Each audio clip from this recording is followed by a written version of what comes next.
Thanks for listening to this episode of Screen Facts with Jason Davis, your movie trivia and discussion podcast. Please like the Facebook page and leave your comments or questions at facebook.com/screenfacts. You can also tweet me at Jason Davis Voice or email screenfacts@yahoo.com. Please rate, comment, and subscribe on iTunes to automatically get new episodes every Wednesday. Well, it's a brand new year, 2016, and I am joined by a first-time guest here on the podcast. Quite honestly, a guy that I really didn't think wanted to do the podcast with me, but I'm psyched to have him here with me, my big brother, Dan Davis. Hola. And the movie we're going to talk about today is a cult comedy classic, This Is Spinal Tap. Greatest band ever in the history of mockumentary bands. Absolutely. So, This Is Spinal Tap, written by and starring Rob Reiner, Michael McKean, Christopher Guest, and Harry Shearer. Now, the movie was released March 2nd, 1984, directed by Rob Reiner. The funny thing about the movie is that I think a lot of people originally thought it was a real thing. They were a real band, and it was a real documentary because it's that well done. Yeah, well, I mean, I remember the first time we saw it, and I'm like, wow, that guy looks like Lenny from Laverne and Shirley. With a really bad wig, and it was Lenny from Laverne and Shirley with a really bad wig.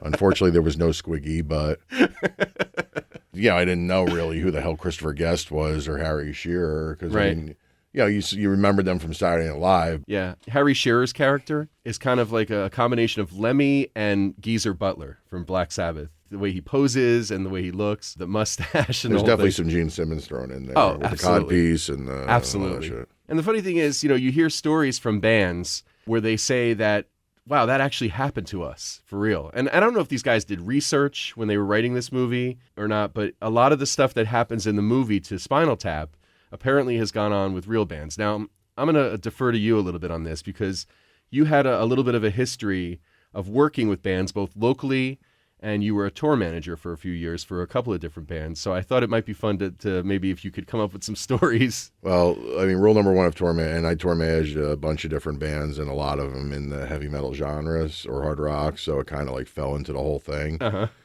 But, and a lot of them were very ridiculous bands, much like Spinal Tap with names like Sleazebees and Sabotage and, Biohazard and Blind Melon. So it was like, Law and Order. It's just, the list goes on, and we were doing clubs and small theaters and theme parks and, all sorts of different stuff. But, the one constant on all those different tours, and, I've been around the country and in Europe, and the one constant always, no matter where you were on the tour bus or whatever vehicle you were traveling in, mm-hmm. there was a DVD or, video copy. Probably of VHS back then, yeah. Of Spinal Tap. So, yeah. I mean, and we all would watch it periodically and literally laugh and cry at the same time because a lot of it was true. I know for a fact that I remember reading that the scene in the movie where they get lost backstage and they can't find the stage, that actually happened to Kiss at some point. It's happened to everybody because you go into a lot of these venues and some places are just converted places. Mm-hmm. Like I remember there was this one place, and I think it was in Houston or Dallas, somewhere in Texas, called the Bronco Bowl. Okay. And I think it was at one time a skating rink. Oh, wow. That they turned into a concert venue. So you're going through all these different areas in the back and you can't find the fucking stage. And, and of course, everybody on cue says, hello, Cleveland, as we're walking around aimlessly trying to find out where the fuck, we're going to the stage. And we pop out one spot. I'm like, oh, no, wait, because the place is like a big circle. And you pop out at this one spot. And I'm like, okay, no, this is like in the middle of the hall almost. And then you find the other thing. So you've experienced firsthand actual things that happened in the movie, which is very funny to me. There's a ton of stuff that's, stuff that life you can't truly talk about. does imitate. No. I mean, there's things, and there's funny stories that or Spinal Tap moments from the road. I get a knock at the door of my hotel room somewhere in New England, if I remember correctly, and it was this band Law and Order, and it was one of the roadies, the drum tech, actually telling me that the drummer Rob actually crazy glued his teeth together. And this is after 2 hours of these guys being idiots, trying to flood under my room and get me out in the hall with a fire extinguisher. And how did he do that exactly? They were screwing around. I had gone to bed at this point. And usually, as a tour manager, you're an overpaid babysitter and you're the last one to bed, first one up in the morning. So I guess I was Ian, locating mandolin strings in the middle of Austin, Texas, and prizing the rent out of the local Hebrews. But So they were screwing around in this hotel room, and somehow the top of the toilet got broken. So they went into the kit and got crazy with. So he's trying to, he's going to fix the top of the toilet bowl because, he knows it's going to come out of his pay if we have to fix this fucking thing. And he couldn't get the cap open, so he bit into the cap, and the next thing you know, his freaking teeth are glued together. Oh, no. And, and I'm literally sitting there with a foot on his chin and a hand on his forehead prying his freaking mouth apart. Oh, my God. Oh, man. Sleazebees, we're in L.A. and Hollywood, and we're staying at the Hyatt on Sunset, which was, commonly known as the Riot House, where, like, every band ever stayed. It was like a rite of passage to stay there. But, we're on top of the roof, and they have this rooftop pool deck. But, we go, oh, shit, this is, this is where the end of tour party was in Spinal Tap. I talked about this in the podcast for Rockstar as well. That rooftop was seen in the movie Rockstar, too, when they announced Mark Wahlberg as a new band member. Yeah. I guess it's kind of like such a rock and roll place that they feel like they got to put it in all these movies. Cool thing about Spinal Tap, the movie, Harry Shearer, Rob Reiner, Christopher Guest, and Michael McKean were given $10,000 to write a script. So what they did was they made a 20-minute version of the film to demonstrate the improvisation that they had in mind. Several scenes from the demo are actually in the final movie, which is kind of neat. As the film was improvised by all the performers, Reiner, Guest, McKean, and Shearer went to the Writers Guild, hoping to give proper credit to everyone that was involved in the film, but the board of directors voted 15-0 that the credits should stay as it was, including only the 4 of them as the writers of the film. But everybody who's in this movie really contributed, since there really wasn't a script. There might have been like an outline that they were working with. So it's amazing when you watch the movie, that's kind of all just off the top of their head. I mean, obviously, they probably could do multiple takes because it's a movie, but still. The other thing, too, is that I was thinking about this when I was watching the movie yesterday. It's not a long movie. It's about an hour and a half. But it moves so fast. And I don't know. I think it's just the way they cut it together. But the DVD has, I think, another hour and a half of extra stuff that if you really want to like get into it and watch, like stuff that they didn't put in the movie, that's actually pretty, there's some funny stuff in that. And the commentary, too, if you have the special edition DVD, is the main guys in the band in character commenting on everything in the movie, kind of saying, oh, Marty DeBurgi did a hatchet job on us and that kind of stuff. So it's actually, if you watch it with the commentary, it's like watching another movie. It's pretty cool, actually. We talked about that we've seen the movie a bunch of times each. It still makes me laugh. Yeah, no, totally. I mean, you watch this thing and you always pick up new stuff too. Like you don't really get it, and as time goes on and you become more and more versed in movies and actors and actresses, you start seeing people showing up there like, oh shit, I didn't realize that. Yeah.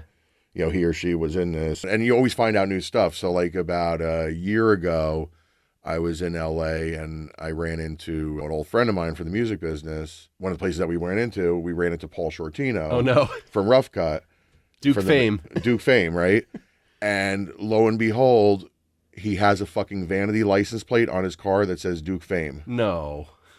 So, I mean, here's a guy who was in, Rough Cut, a decent, a pretty cool band, actually. He was in Quiet Riot, too. And he was in Quiet Riot. So here's a guy who was in one of the most famous, hard rock bands of all time, Quiet Riot. And does he have anything on his license plate that says, Quiet Riot or Rough Cut? No, he has a fucking license plate that says Duke Fame.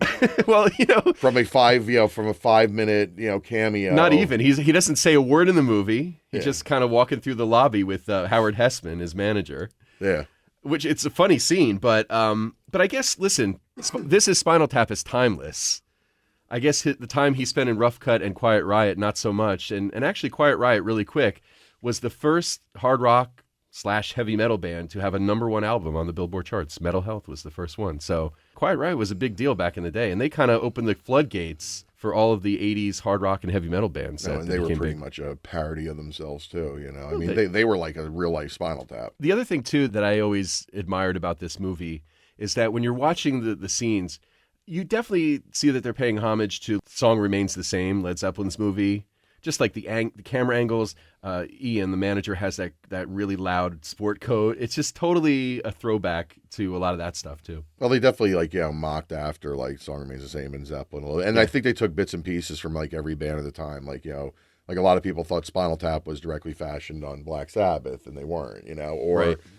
Like the whole Stonehenge thing, for example. Yeah, like the whole Stonehenge thing, but that was on the Black Sabbath Born Again tour. Right. But this came done out before the Born Again tour. So, But like even like with when Nigel's doing the guitar solo, instead of using the violin bow, he uses the whole fucking violin, on the guitar.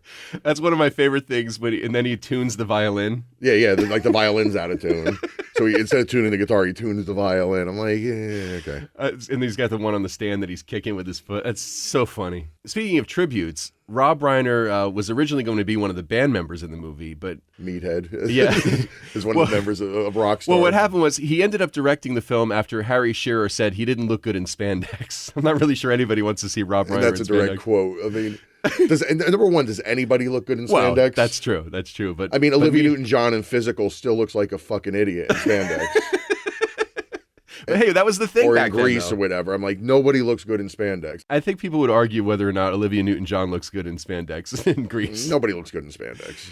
So, but his character's name, Marty DeBurgi, is a homage to Martin Scorsese, Brian De Palma, Steven Spielberg, and either Federico Fellini or Michelangelo Antonioni. Well, which one is it, Fellini or Antonini? I don't know. I guess it's maybe it could be either. I guess, but that's how they came up with Marty DeBurgi. I remember going out to the NAMM show, which is it's kind of like Comic-Con for musicians. Yeah, for musicians, like checking out all the latest gear, and then like year after year, there's Christopher Guest, dressed as Nigel, hawking Marshall amps, or it's so funny. Just places, you would just see, them popping up in different ads. These go to 11. And... Right. Spinal Tap is the only movie on IMDb that is rated out of 11 stars, by the way. Because the homage to the Marshall amp going to 11. That's right. It goes to 11. It's also ranked number 1 on Entertainment Weekly's top 50 cult films of all time. Premiere voted it as one of the 50 greatest comedies of all time in 2006. And like I said before, though, after the film had opened, several people told Rob Reiner that they loved the film, but he should have chosen a more well-known band for a documentary. Geniuses out there. Yeah. I mean, it's clear that this is done for laughs. Oh, yeah, definitely. But it really is done so well that if you're not really attuned to what's going on in the music industry, you might go, wait a minute. There's so much of life imitating art in it. Yeah. And so, their drummers keep dying in the movie, and... one spontaneously combusts, and and they're talking about it. And when Martin DeBurgi's interviewing them, they're going through the history of their drummers, and he died in a bizarre gardening accident. And I shit you not, the band Toto. That's right. That's right. One of their drummers actually died in a bizarre gardening accident. He had like an allergic reaction to a pesticide on his property and died from that. Obviously, after the movie was made, right. And and I'm wondering if you would have thought he would have stayed out of the garden, right? Yeah, and I'm wondering during his eulogy or in his obituary or something, somebody's one of the guys from the band is like, remember that from Spinal Tap? And I feel bad. I'm laughing. Somebody died, and I'm laughing. But it's kind of weird that somebody could actually die from a bizarre gardening accident. Hopefully, nobody ever chokes on someone else's vomit, though. There's people that have choked on their own vomit. But yeah, sure. I'm sure there's somebody that's choked on somebody else's vomit somewhere. The authorities thought it was best left unsolved. Well, you can't really dust for vomit. They couldn't really figure out whose vomit it was. You can't really dust for vomit. Can't really dust for vomit. Ozzy Osbourne said that when he first watched the movie, he was the only person who wasn't laughing because he thought it was a real documentary. Because it's a fucking horror show, man. Yeah, it really if you've ever lived life on the road, it's a freaking horror show. And even The Edge from U2 said that he didn't laugh, he wept. It was so close to the truth. So yeah, even the biggest bands or the biggest artists in rock and roll have had experiences that sort of mirror what goes on in this movie. There are so many great scenes in this movie. So many things that happen that just make you laugh every time you see them. Like when they get stuck in those pods during the song Rock and Roll Creation. Nobody's a midget, in danger of being trod on a Stonehenge monument. I mean, just... Danger of being crushed by a dwarf. A dwarf. Was it a midget or a dwarf? Or a little person. Yeah. You couldn't even do that now, probably. Yeah, exactly. Oh, yeah. There's stuff in this movie that you definitely can't... you got to do Bad News Bears, because that's another movie. Oh, that's a good one. Can't do half the shit that they do. Oh, God, yeah. So during the metal detector scene in the airport with the cucumber in his pants, the funny thing about that scene is in the background you hear voices on the airport's PA system making flight announcements. That's actually the guys from the band without their fake British accents doing those announcements. And also when Derek gets Nigel and David to come hear Cups and Cakes on the radio in the hotel room, Harry Shearer is the voice of the DJ on the radio. Harry Shearer is a man of many voices. Yep, he's definitely known for his work on The Simpsons. So getting back to Stonehenge, another great scene in the movie. And that's also a great cameo, too, because the woman that presents the Stonehenge Monument to Ian, the manager, is Angelica Houston. There's a lot of really cool cameos in this movie. Billy Crystal. Mime is money, mime is money. You know who the other mime is that he's talking to? I forget. It's Dana Carvey, actually. Oh, is it? Yeah. Yeah, and Fran Drescher, Bobby Fleckman, Paul Schaefer. Paul Schaefer, Artie Fufkin, Polymer Records. Howard Hessman, we already said. Yeah. Paul Shortino. People still don't know who the fuck Paul Shortino is. That's right. We know who he is because we grew up listening to his music, but... Yeah, well, I think that's only because like Rough Cut was like the $1.99 album or something that you could get, or you got it as one of your freebies from Columbia House. Yeah, exactly. You ran out of shit. The girl who was in another kind of cheesy 80s movie called Just One of the Guys, the girl who played the lead in that movie, her name is Joyce Heiser in real life. Yeah. She's in the movie. She plays one of the groupies. You barely see her, though. Sir Dennis Eaton Hogg is Patrick McNee, who was on the... Yes. What was it? The Avengers? The Avengers, yeah, the original TV show, The Avengers. Having nothing to do with superheroes, by the way. Bruno Kirby is the limo driver. Ed Begley Jr. plays like one of his drummers that died, John Stumpy Peeps. Yep. Ronnie Pudding, Danny Korchmar, is actually a famous producer. He produced Don Henley and Billy Joel's The River of Dreams. Right. Zane Busby plays a Rolling Stone reporter. Paul Benedict from the Jeffersons. He's the twisted old fruit. The twisted old fruit at the hotel lobby check-in desk. I'm just as God made me. Just as God made me with those Coke bottle glasses. Fred Willard, yeah, that's right. He was in it. And then Fred Asparagus, I know, which is the funniest name. Joe Allen Besser, another drummer. He's been a character actor in a bunch of shit. Like a really fat guy. Yeah, so there's a lot of funny people and a lot of great stuff. There's actually a connection to. So there's actually a connection to another Rob Reiner movie. So Rob Reiner, of course, directed this, but he also directed Princess Bride. Rob Reiner had asked Dire Straits guitarist Mark Knopfler to do the score for The Princess Bride, and Knopfler agreed to do it under the condition that the cap that Rob Reiner wears as Marty DeBurgi in this movie ends up somewhere in The Princess Bride. What a random request. You know, it's like no brown M&Ms in the dressing room, right? It's kind of like that. Somebody always put something in their rider. Every band I ever worked with, I would do the riders with them, and we would always put something in there, Like one band we had on every guest list, you had to leave tickets for John Lennon, who was dead, +1, and then in parentheses, anyone but Yoko, or, we would pick some kind of random alcohol for it. So why did you always put a weird thing on the rider? It's more not really a fuck you to the promoters, but it's kind of like a thing to just see if they actually read it. And that's the real reason why people do it. Right. And then once in a while you'll get this new place or this new promoter who literally complies with every stupid thing on there that you have. And, you want shell-shaped bath soaps. And, and you get into your dressing room and there's literally, shell-shaped bath soaps. I'm like, where the fuck did he find these? Is there an Amway salesperson that he's related to or something? Or they raid his mom's or his grandmother's bathroom to find these shell-shaped bath soaps? Well, as it turned out, Rob Reiner got a replica of the cap, and he put it in Fred Savage's bedroom in the movie, in The Princess Bride. No, I have to go back and watch that just to see the freaking. That's a long way to go for that screen fact right there. Sorry. That's all right. One of the venues in the movie that Spinal Tap plays is a place called Shank Hall. Yeah. Now, everything in the movie is fake, obviously. So Shank Hall is one of the fictitious places that they play in the movie. But a popular music venue on the east side of Milwaukee actually changed its name to Shank Hall after the movie came out and became a big cult success. But Cleveland's the most famous town that they visit. Yeah. Hello, Cleveland! That and Boston, but Boston's not a very big college town. Right. When we first saw the movie as a teenager. Right. You don't get some of the stuff. Yeah, you don't get some of the stuff. And now as you watch it, oh, I get it now. Boston is a huge college town. Right. Harvard's there and, University of Boston and... Right.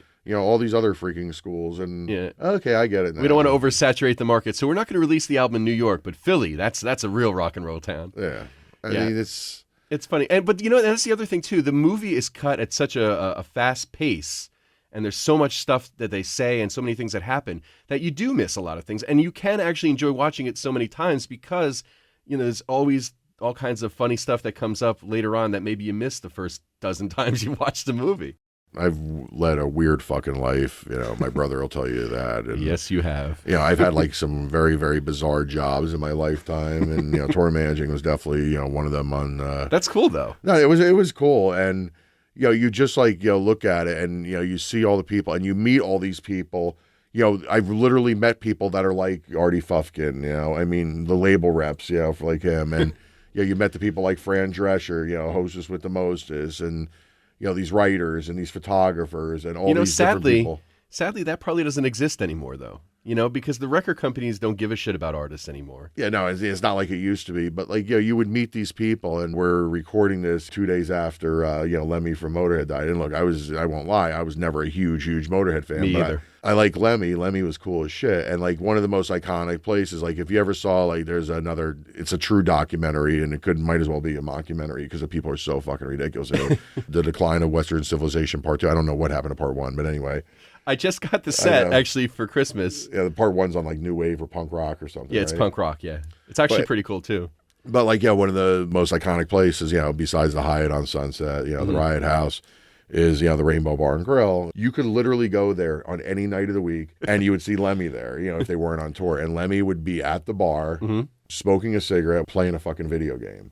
The same video game. And, and people would just, like, ignore him. He was just, like, art in there, Yeah. And, like, years, fast forward after I stopped tour managing, I went into, editorial and stuff. And I was invited out to this Sting Foundation's forum out in California. And I was actually on a publicity and PR and marketing panel it was me and, a couple other, like, writers and stuff. The singer from Armored Saint was on this panel. Ozzy, which was cool. I was on a panel with Ozzy and fucking Lemmy. And Lemmy was, like, the best, man. I mean, he was just, like, talking about all cool shit. And, like, in the course of my lifetime, I must have run into that guy at the Rainbow. Like, every time I was in LA, we'd go to the Rainbow. It was like a rite of passage. You had to go there. And 10 years later, you go to the Rainbow. I was in LA for something else. Like, 20 years later, after I stopped working in the music business for another business trip, and I was like, let's go to the Rainbow tonight, And there's Lemmy. And there's fucking Lemmy. And Ron Jeremy. Yeah, Lemmy, like you, I was never a huge Motorhead fan either, but I've always admired Lemmy because he was the fucking real deal for sure. Dedicate this fucking podcast to fucking Lemmy. This podcast is dedicated to Lemmy, and that's our little tribute to Lemmy. So there you go. We could go all day with, obviously, the most famous scenes. Paul Shortino is still alive, but Lemmy is dead. Lemmy was 70, though. And listen, that guy led Paul Shortino ain't fucking far behind. Well, but Lemmy led a pretty hard life. I mean, that guy probably had more Jack Daniels in his veins than blood. Which means that, Jack Daniels and nicotine is probably good for you. Close to 70. I mean, we can't do a podcast about Spinal Tap without really getting into some of the more iconic scenes. Of course, the scene where Nigel is showing Marty DeBerge all of his guitars, still got the old tagger on it. Don't touch it. Don't touch it. No, don't even look at it. Don't even look at it. Just looking at it. But of course, the whole thing with the Marshall amplifier head with all of the knobs going up to 11 is classic. Well, it's one louder. Well, why don't they just make 10? No, you don't understand. It's one louder. These go to 11. You got the bloke. He's on 10 on his guitar, all the way up, all the way up, all the way up. Where do you go from there? When you just need that extra little push off the cliff? Well, nowhere. Exactly. These go to 11. The catering we were talking about the rider with the sandwiches. Yeah. What's this? You keep folding it. I think Nigel Tufnell is probably he's every rock star in one. Yeah, he's right? like, well, no, we're insulting rock stars, but he's probably, every drummer. No, I'm kidding. Oh, really? No. Aren't lead singers temperamental more than anybody? What I found, and I'm not going to name names from any bands, but it was always like the least talented or the least vital person to the band. Least impactful. Yeah, it was always the person that gave you the most shit because they had to prove self-worth. You know what? Fuck you, Steve Wackles from Savatage. You fuck. I don't like you. I never did. Oh boy.